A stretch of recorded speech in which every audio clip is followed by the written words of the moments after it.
Lesley Leighton. Welcome to Savourer Vie. I have some very special guests in house today. Chris Gregory and Greg Whipple. Hey guys! Hi! That's why we are all masked. They are 20 feet away from me, and that's what we're doing today. So we're gonna make soufflé. We're gonna make cheese, we're gonna make chocolate, and we're gonna make lemon poppy seed. You'll not mind if I keep adjusting my face mask today. So since cheese is savory, we're gonna start with the cheese soufflé. So the equipment that you need something to heat up milk. You need a frying pan to make a roux. You need a whisk. I prefer spatula for this. You'll need a little grater for nutmeg. I have already taken care of my measurements, and I'll go through what it is. So this cheese is what the Eastern Europeans would call gouda. What we often say in America is just Gouda. This is aged. It's very lovely. As a matter of fact, guys, you have a couple of pieces of aged Gouda. Why don't you give it a shot? Sure. And tell us if you like the taste of it. Down come the masks. Yeah, but I threw away. What you guys think? That is good. It's good. It's Got a good. little bit of a bite to it. Yeah. If you get aged, you have like a little, what my friend Tim calls a wang to it, yeah? If you get, it's okay. It's not wrong to use just a regular one that you might buy at the Vaughn's. This particular aged one came from this fabulous store in Claremont called the Claremont Cheese Cave. Hi, guys. They are fabulous there. So you need your gouda. You need egg yolks. I have paprika and, I'll put it under there, paprika and salt. I have bread flour. I have butter. I have a nutmeg. And then I have some cheese and some more butter over there, which I'm going to explain to you in a moment. So the first thing that I wanted to demonstrate for you was separating an egg.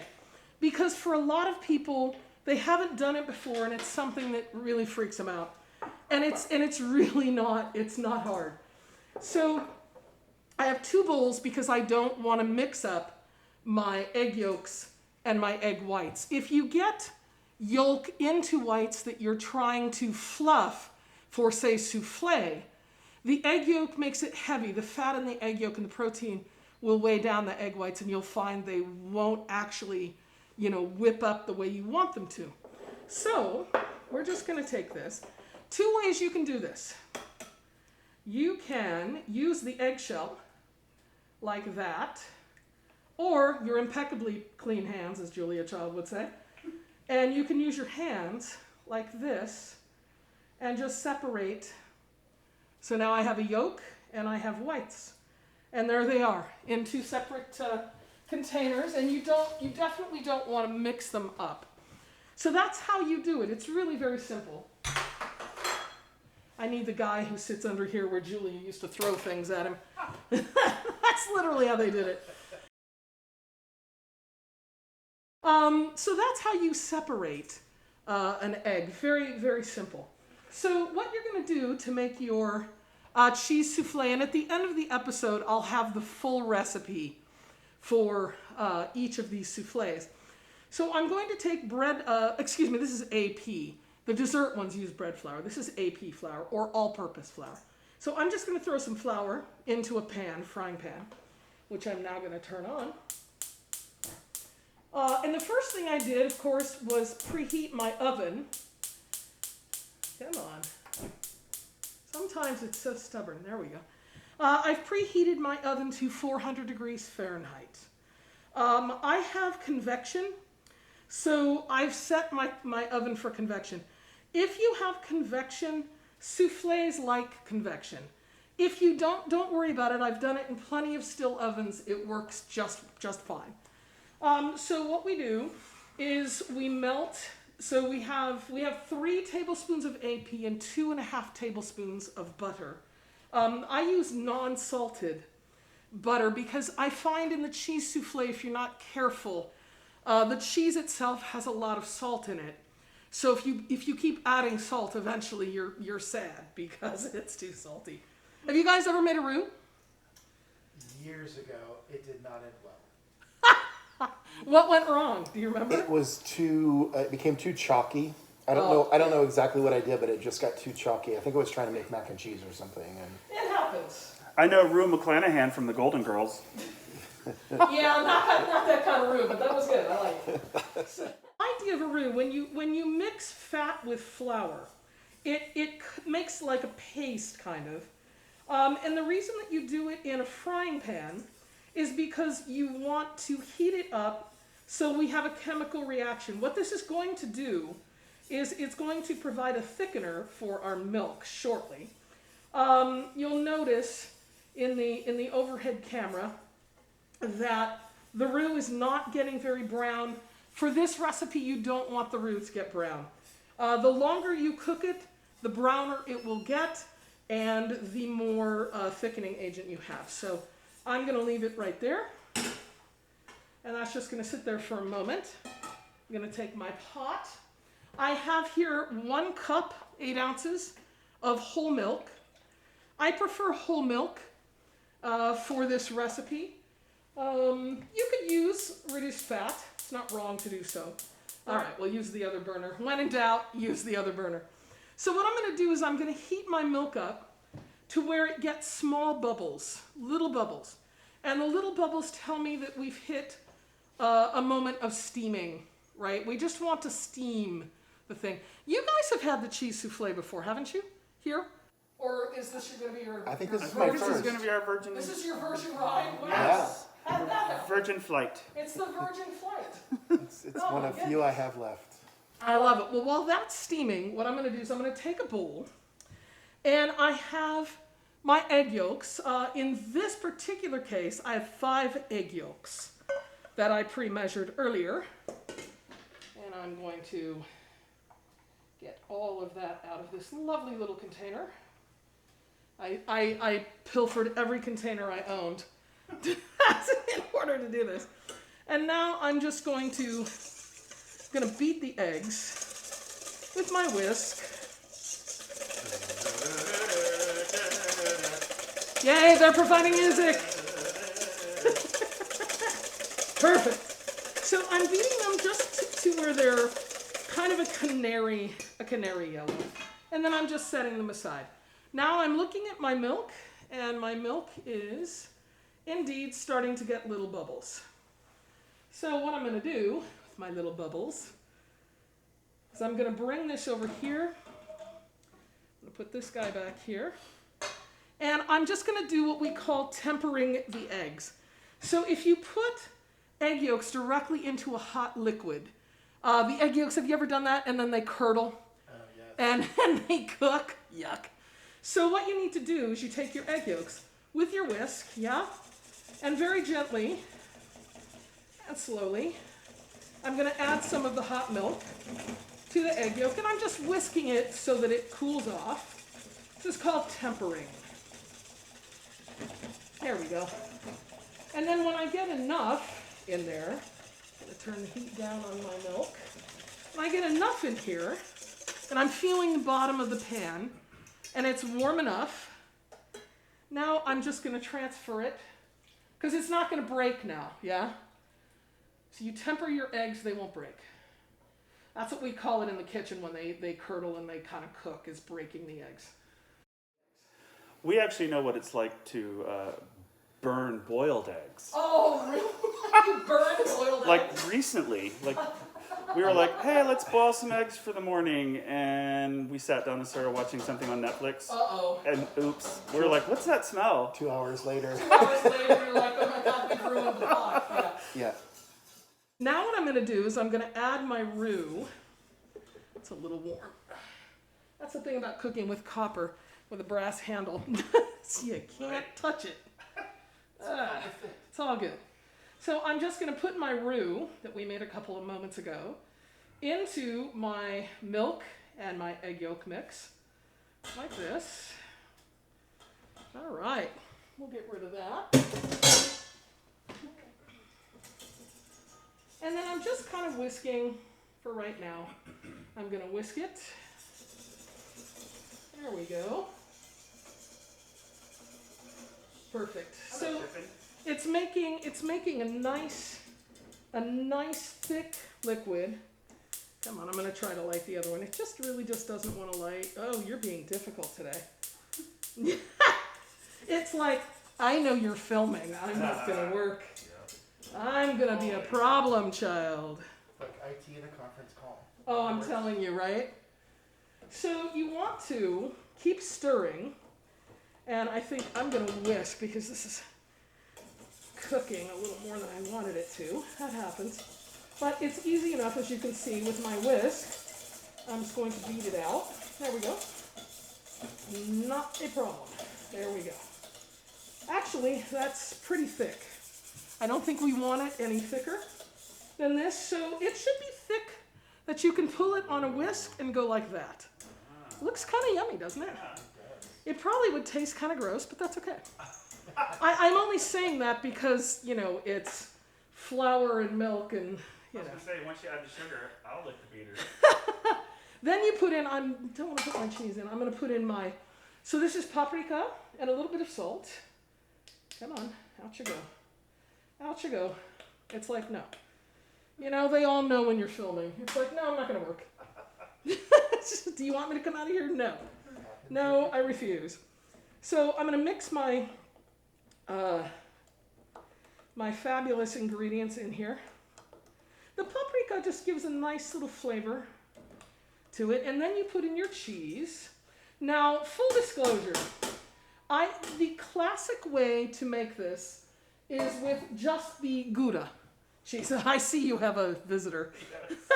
He's now, you know, he loves this, and every time that I do this, he shows up. Oh, yeah. He's like, may I have my close-up, please? Last time he showed us his rear end, which was, so yeah, he's just a piece of work. So I'm mixing in here the Gouda. Now I did put just a tiny bit of white cheddar. So in this recipe, ultimately you want to have about a cup of cheese total, shredded cheese, grated cheese. And you can mix it up. I did use white cheddar because the thing you don't want to do is put any color. You want a white cheese. You don't want cheddar like this orange, because then it'll turn your soufflé orange. It'll be kind of strange. Unless, of course, it's October and you want to do Halloween, stuff. That's great. So I now have this fabulous mixture, and we're going to put this in a bowl. Back I go. I'm going to get rid of my whisk because I don't need that. So we're going to put this, and this is one of the things I wanted to share with you. When I have a large party and I want to serve soufflé, I make the base way in advance. This is the base. All it was milk and a roux, my seasoning, and then the main flavor. In this case, it's cheese, right? So that's my main flavor. So I'm putting it in a stainless bowl, and all I'm going to do is I'm going to put some cling film, or as it's called here, saran wrap. And what you need to do is you have to put the saran wrap directly on top of. Oh, we don't want to waste all that. We don't want to waste that. So we're just going to take a little spoon here. We're just going to go like that. Perfect. Yeah, because we don't want to waste any of the goodness. No wasting of the goodness. Okay. All right. Great. So now I have this here in the bowl. And what I'm going to do is I'm going to take my cling film. I'm going to take a piece of cling film, hopefully, if it cooperates. You know, so I'm literally patting it directly onto, it must touch the product. If you don't, what'll happen over the time that it's sitting is it will get this horrible little skin on it. Nay, nay. You don't want a skin on it. So now I'm just going to set it aside, preferably not on the burner that's still running. That was good. And then I have nutmeg. I'm gonna be putting some nutmeg into, once I beat my egg whites, I'm gonna put my nutmeg in. I do want to show you right now the other piece of this in your preparation for getting your soufflé. So I have a baking ramekin.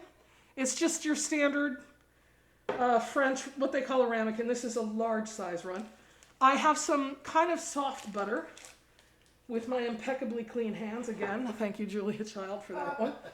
And I'm just going to rub it all on the inside of this ramekin. And you want to make sure that you get it on the sides. Yeah, very important that it goes on the sides. So soufflés rise. And that is a chemical reaction to what's in them, the egg white, and of course the roux is in there. And it will rise. But if you don't put butter and coat it with Parmesan for cheese, that's how it climbs up the side of your bowl. So I now have, this is more than it calls for. The recipe calls for 2 tablespoons of Parmesan. Who knows how much is in here? I mean, it's Parmesan, okay, people? It's too adjacent. So I'm kind of just running it to make sure that it's all along the sides. And then it should be nice and coated. As you can see, it's very nice, very coated. Excellent. Now we're just going to set those aside. I have a KitchenAid that doesn't really want to stretch this far. And you can use a hand mixer. If you happen to have a KitchenAid, fantastic. But a hand mixer is just fine. If I were making my base up ahead for a party, and literally once you've put it in the bowl and covered it with saran wrap, it can sit for like 4 hours, just out on the counter. It's fine. Nothing's going to happen to it. Okay. It can sit there. 4 hours. 4 hours is the golden, but it's the golden rule. Almost anything can sit out for 4 hours. When you get beyond 4 hours, toss it, because now it might be growing things you don't want to eat. So this is 5 egg whites. So in the cheese souffle recipe, it's 4 egg yolks, 5 egg whites. So I'm just going to put my egg whites into my fabulous KitchenAid. Fabulous. Now I should have put my nutmeg into my base, but of course I was talking. Gee, there's a shock. I'm going to put some nutmeg in here. What's interesting is, as long as I don't go too crazy and weight it down, it shouldn't be a problem. Notice I said shouldn't.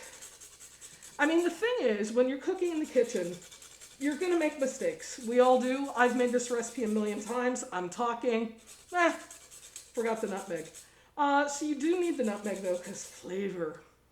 We're all about flavor. So we're just going to put a little freshly grated nutmeg. That is literally what we call to taste. So there's no measurement to it. It's, if you like the flavor of nutmeg, go crazy, right? Okay.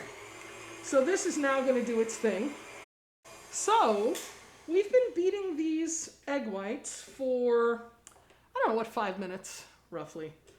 And they should be thick, like this. Hello. And there we go. And they're just, there they are. I don't want to mess with them too much. So there's a thing in cooking with egg whites called a sacrifice.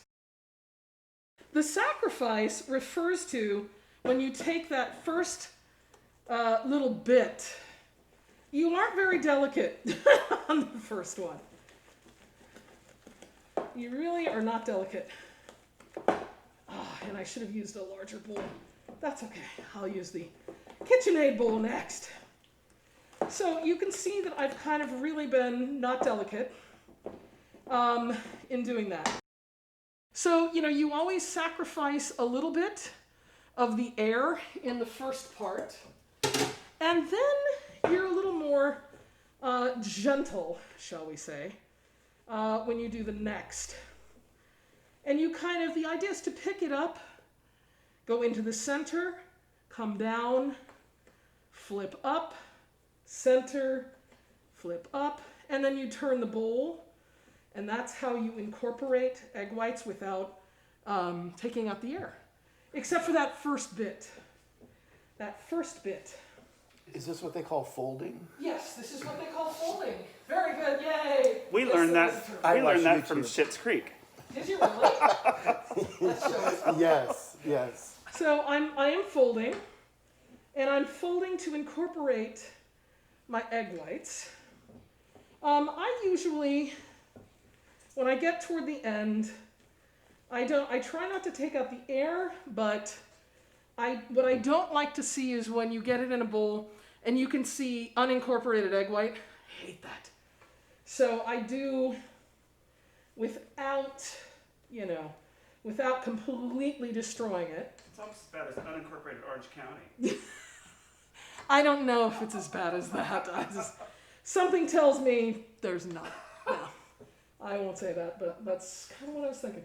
Okay, moving on. So I have my, cheesed and buttered ramekin that we saw, and now I'm going to take my mixture, and I am going to pour it into my ramekin, my happy ramekin. It's happier when it gets stuff in it.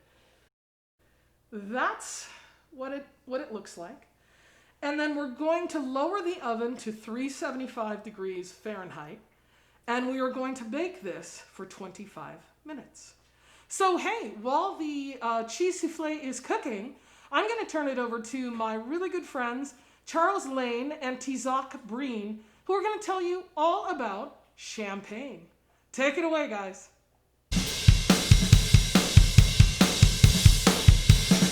As I like to say, a day without champagne is stupid. I agree. Yeah. So here we are. We're going to talk a little bit about champagne and the culture of champagne. I only have 5 minutes, which is almost impossible, but bear with me, I'm going to try and do it. So first of all, we have the champagne itself. Now, what if you go to the store and you buy the champagne in its room temperature? Well, you put it in the freezer, but remember to set your timer for 45 minutes. Don't ever leave the champagne in the freezer without the timer. Otherwise, you'll be very unhappy. It will have a bunch of slush. This is perfectly chilled. It's been in the refrigerator for about 3 days. And we like to say a good 45 degrees is a nice temperature. I happen to like a really, really, really chilled glass of champagne. I like it ice cold. Yeah, ice cold. That's what I say. So what I'm doing now is I'm taking off the folder, this little metal piece that's on there. And now this is to open the bottle of champagne, the proper way to open the bottle of champagne. We never want to pop the cork. It sounds very hip and sexual, but really, you don't want to do it. Put your thumb on the cork, and you see there's this little wire piece here. You twist that off. It does it in about 5 or 6 twists. And then some people say leave the wire on there, so I'm leaving the wire on there. I'm loosening it up just a little bit. I've got my handy dandy white towel, which always looks good. You want to dry the bottle off, and then you turn the bottle as you're opening the champagne. Turning it and pulling the cork out at the same time. So, it feels good. Watch this. Listen to this. Listen for this. Oh my God, there it is. Oh, do it again. Puff. Now, it's about pouring. There are 3 different glasses. We have the coupe, we have the white wine glass, and we have my favorite, the flute. Now, I'm going to hand Edwin and I'm going to hand Tizoc a flute. I'm going to have a flute to myself. As the host, I'm going to first pour for our guest. Thank you, Now, Charles. tilting it just ever so slightly is a good thing. And then we'll let this just sit for a second while you're pouring your other guest or your lover, your wonderful partner, Tizoc. Always got to give your partner some champagne, otherwise the night doesn't go very well. That's true. Hold that, and I'll pour some for myself. Yeah, and always tilt the glass like this. You don't want to overflow. No, wait. Don't pick it up yet. So this is not a nice full glass. We don't want to be chintzy. Yeah, we want to be generous. I was going to hold it on an angle to help him with the No. pour. So here it is. This is a perfect size. There you go. Thank you. My guests will notice that I don't have them here to give me advice. They're just here to be pretty. All right. There's We yours, appreciate Tizoc. that. And then I'll fill my glass up. And then, of course, champagne is known to be the celebratory drink. And we always say cheers. Cheers. Cheers. Or chin chin. Cheers. Whatever the Cheers. French like to say. Cheers. And here's to you. Mmm. So delicious. Now, there are several kinds of champagnes. One, and the most popular champagne, is Brut. And that, the champagne has to do with, the kind of champagne has to do with the amount of sugar that's in the bottle. With the Brut champagne, there's less sugar. A more sweeter champagne is the demi-sec, which is semi-dry. And this is what you want to have when you're having a lovely dessert or wedding cake, something like that. It's a perfect drink for that. We also have the lovely Veuve Clicquot, which is a very popular champagne in France. And by the way, only champagne grown in that region of France can be called champagne. If it's from another country or from another region, it has a different name. In Germany, it's called sec, right? In Italy, it's prosecco.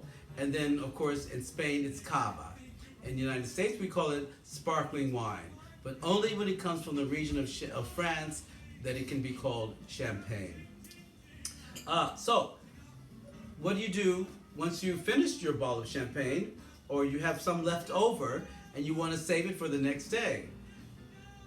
This little lovely gadget is perfect.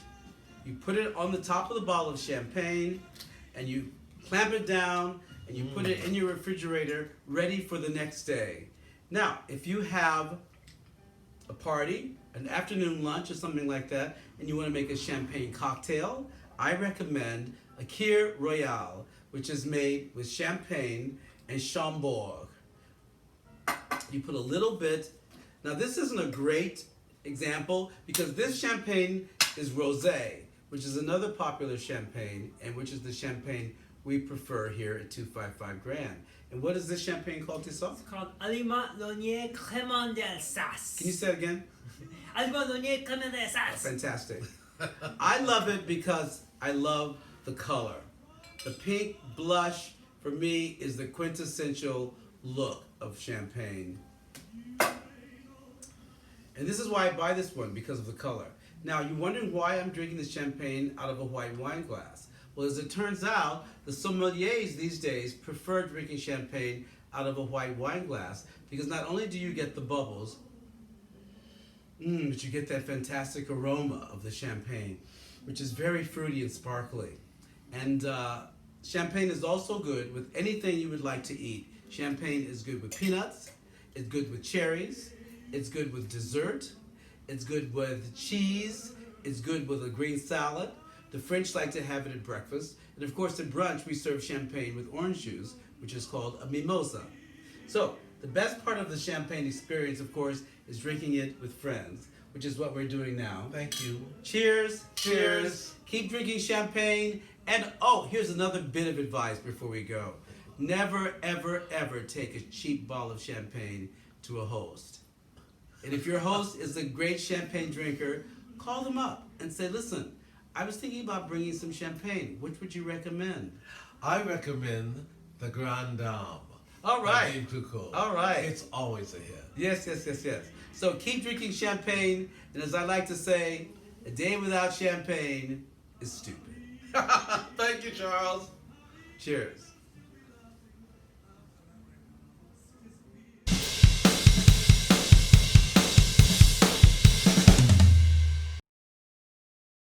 So here we are. I've just pulled the souffle from the oven. You can see how it's risen above the line of the actual ramekin.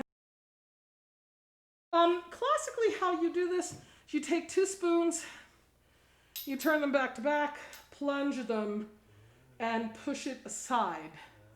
And that is how you serve it. What I'm going to do right now is take it over to my guests who are going to eat it. So coming up next is going to be dessert souffle, so stay with us. We'll be back in a couple of minutes.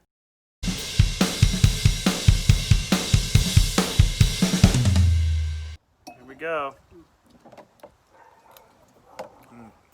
Oh, yeah. Cheese. it's like all the goodness of macaroni and cheese without them.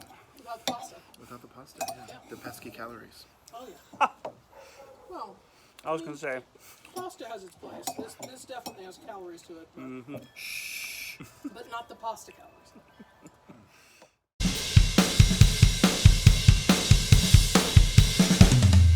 We are now in the process of making the dessert soufflés. So since the base is the same as what we learned before, I've made, and they're covered with cling film, I've made two separate bases. One is for chocolate soufflé, and one is for lemon poppy soufflé. I have on the stovetop right now, I've set up a bain-marie, which is just a pot of water with a bowl sitting on top of it, and it is melting the chocolate. So that's going on here. Here I have some cornstarch, and I'm going to put lemon juice in with the cornstarch, and we're gonna just whisk it so that we let the cornstarch to dissolve. It'll help make the lemon juice get thicker. This is going to be the flavor portion of the soufflé base. Then I'm going to put lemon zest in here. Yum. And then I have poppy seeds, and those are going in here. And we're just mixing everything up. Now all we need to do for the lemon is literally put it into the base. So I have my base. I'm just gonna pop it in there. So just remembering that the base is a roux, flour and butter, and it's tempered egg yolks and milk, and that's all it is. And now I'm going to mix it up in here with my lemon goo. There is nothing better than lemon goo. Oh, I can smell the lemon through this mask, people. That's saying something when you can smell the lemon through the mask. That's because the lemon particles are smaller than the gaps that the mask has in it. Oh, God. And so now that I have that mixed into the base, I'm going to put the saran wrap top back on it, because we don't want a skin to form, because that's just gross. It's just gross. Okay. Lesley, if something like that unfortunate would happen, that you did get a skin, can you just scrape it off and use the rest of it? You can certainly try that. So now what I'm doing is I'm pouring my chocolate onto the base, and we're going to mix that up. So remember that usually if you were going to hold this, you would have put the chocolate in here already to hold it. I didn't hold it that long between the time, that we started this segment, because I didn't know what would happen. Now, what kind of chocolate did you use? Thank you for asking that. Yay. I used Scharfenberger, and I used 72%. So it's pretty dark. Okay. There's sugar in it, of course. As soon as I put it in. I'm like, as soon as I remember to put the sugar in. Yeah, often when I make this, I will confess, I don't put sugar in it. But the recipe calls for it, so Oh, thank God. we're making it to recipe today. So I'm just gonna heat that up a little bit so I can mix it. Yeah, it's easier when the base is warm to get the chocolate in, which is why normally you get it to this point and then you can hold it with the cling film. So now we have a complete base with lemon poppy and a complete base with chocolate. The next step, of course, as you recall from the first segment, is to put egg whites, and I have them here. Egg whites. We're going to put them in the KitchenAid. And we are going to put, I don't always do it this way, I admit, I tend to omit sugar when and where I can, but the recipe calls for it, so we're going to do it. I have 2 ounces of sugar. I'm actually doing the egg whites for both at one time. Okay.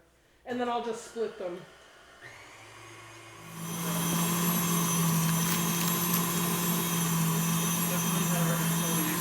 Hey, we're back. So we have the egg whites, which, as we did before, they are beaten to stiff. You can see how it just hangs. I can literally turn the bowl upside down and it's not going to go anywhere. It's like a blizzard. What did you just call it? I said it's like a blizzard from Dairy Queen. Oh, They do that when you get a blizzard, they turn it upside down. chefs use tools like this for other things. Don't threaten me with a good time, Lesley. And a good time was had by all. Okay, so in the recipe for the chocolate souffle, it actually calls for, just so you can see what the base looks like, it actually calls for less egg white than the lemon. So instead of splitting this in 2, I'm going to split it in like, not quite 2/3, but the lemon is going to get more than the chocolate. So if you recall last time around, you do this and there's a sacrifice. That's the reason that the souffle rises. It's from the air heating up and it comes up. And of course, like the cheese, we have buttered these ramekins, but we put sugar in them. So it's done the same way. You butter it, you put the sugar in, you turn it, right? So butter and sugar, and that's for both the lemon and the chocolate. So now that it's been incorporated, it looks like this. You just give me that and a spoon and I'm good. I know, it's pretty yummy, right? And so now, all I'm going to do is I'm going to spoon it into the ramekin. You can pour it, but I prefer, because you can control it better with a spoon. Because anything that you spill, you're just going to have to wipe it up. Because if you don't, it's just going to, you serve them in these ramekins, so you don't want them to look all gross. Well, it's pretty thick too. It's like pudding, right? So I'm just going to gently let it settle in here.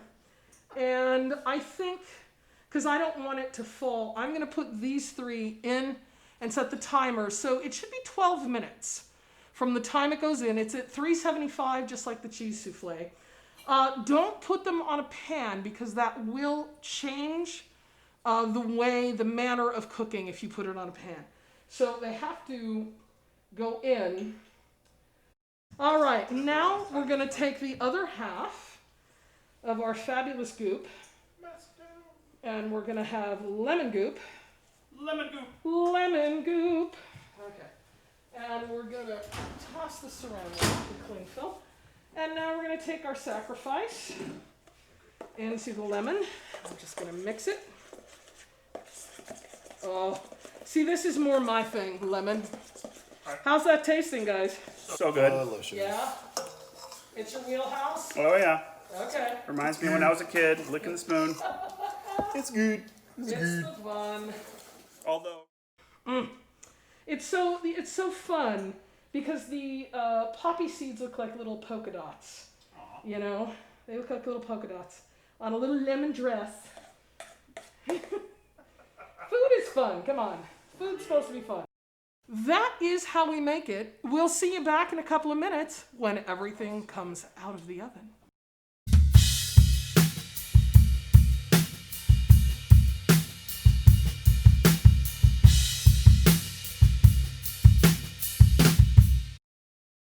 So we have a risen chocolate souffle. He is risen indeed. Risen indeed. And I went ahead and whipped some whipped cream. There's no sugar in it. So the classic way, again, you take 2 spoons, back to back, plunge in. Oh my goodness. That just looks evil. And then you take, sorry, I'm getting a clean one. You take, now mind you, I did not whip the cream all the way. For this, I recommend that you don't whip the cream all the way. The lemons will be out in a moment, and we'll see you back then. All right, we have our chocolate soufflé with whipped cream ready to eat.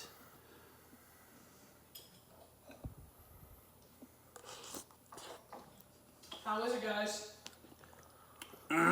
Yeah? So good. Very good. I'm gonna take it away from the camera so it's not so gross looking that close up of me eating something. Well, you can always turn the camera off now that we get the That's first. true. First bite. Okay, that was fun. There is the lemon soufflé, right out of the oven. And, you know, you can get very creative with how you want to serve this. You can do your own sauce, a raspberry coulis would be lovely. You could take whipped cream and mix it with a raspberry coulis. That would be brilliant inside this. Anyway, that's lemon soufflé. You saw chocolate soufflé and cheese soufflé. All of the recipes will be at the end of the episode, so you have them. And that's it for today. Thank you to Chris Gregory and Greg Whipple for coming out here, masking up and hanging out. Thanks so much to Charles Lane and Tizoc Brenes. We learned so much about champagne. How fabulous. I'm Lesley Leighton. This is Savourer Vie. See you next time. Bad luck, bad day. What should I do? Bad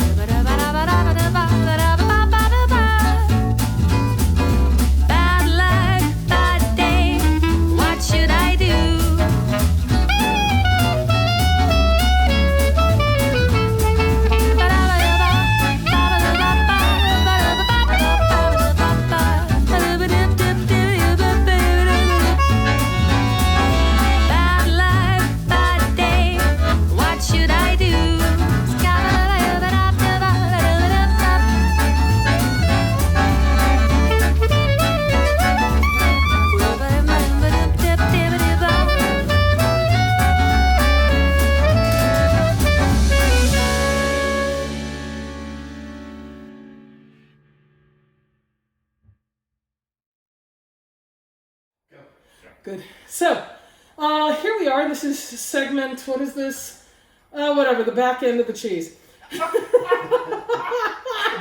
Oh, it's the back butt of the cheese.